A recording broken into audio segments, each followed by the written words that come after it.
tinapos na ang pre-trial conference para sa paghanda sa impeachment trial ni Vice President Sara Duterte. June 25, tinapos na ang pre-trial conference na yan. Tumakbo ng 5 araw ang sunod-sunod na pre-trial conference. Ibig sabihin, handa na ang lahat para sa gaganapin na impeachment trial at ito ay gaganapin sa July 6, 2026. Next month na yon. Base ito sa kanilang anunsyo sa media. July 6. At ito ang araw na magsisimula ang kaabang-abang dahil pukpukan na talaga ito doon sa impeachment court, sa Senado yan, ng mga senador, ng mga prosekusyon, pukpukan ng ebidensya at ng mga testigo. At alam nyo ba, ang isa sa mga mahalagang testigo ngayon na hinahawakan ng prosecution, pag sinabi nating prosecution panel, ito yung grupo nila Luis Tro, nila Ridon, na galing sa Kongreso, na siyang tatayo mga prosecutor laban kay Vice President Sara Duterte. Ang hindi pa natin ngayon medyo napaka-final na mga balita na naglalabasan ay kung sino ang magiging presiding officer doon sa impeachment trial court. Ay lumalabas na si Senator Kiko Pangilinan, may lumalabas na si Senator Chis Escudero na binabatikos naman ng ilan at yun mga pangalan na yun. Lumulutang na sila raw ang magiging presiding officer during the impeachment trial. Sa ngayon, nalalapit na ang araw na yon, July 6, ay walang bagong balita na lumalabas kung sino ang magiging presiding officer na senador sa impeachment trial na ito. Kaya abang-abangan natin yan. Habang may araw pa naman matagal pa ang July 6. Ang mga mahalagang witness na hawak kayo ng prosecution, maalala ninyo yung Piatos, yung Mary Grace Piatos. Ayon, isa yon sa mga witness, isa sa mga testigo, natitestigo laban kay Vice President Sara Duterte.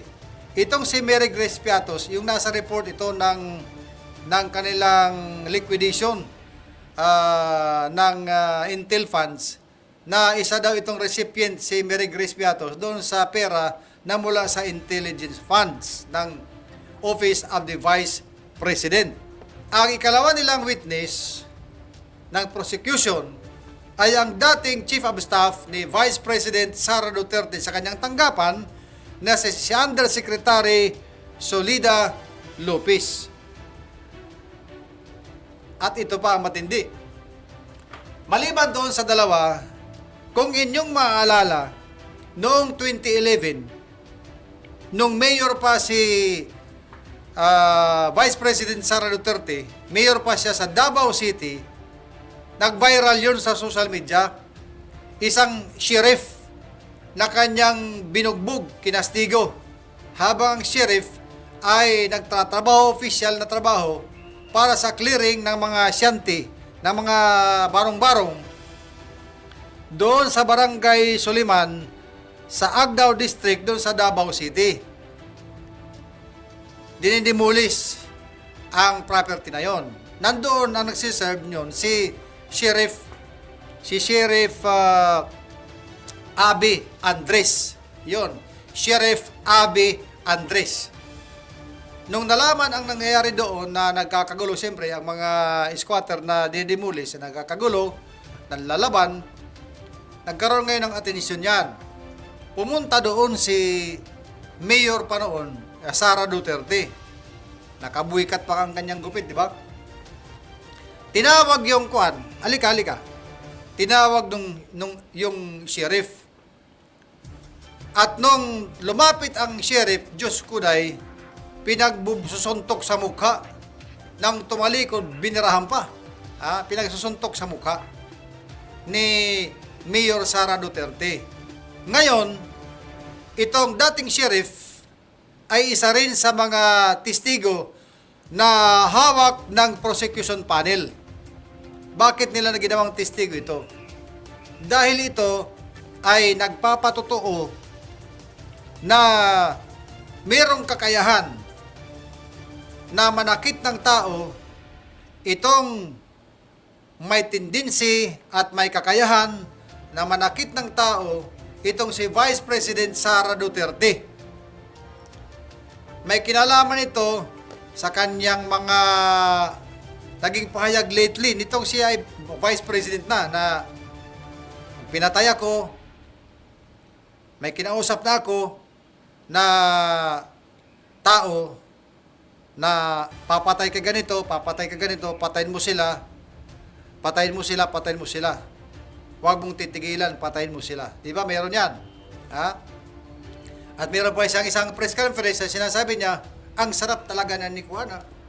Kukuhanin gigilitan ng ulo. Mga ganon, ng mga gesture. Meron yan, di ba?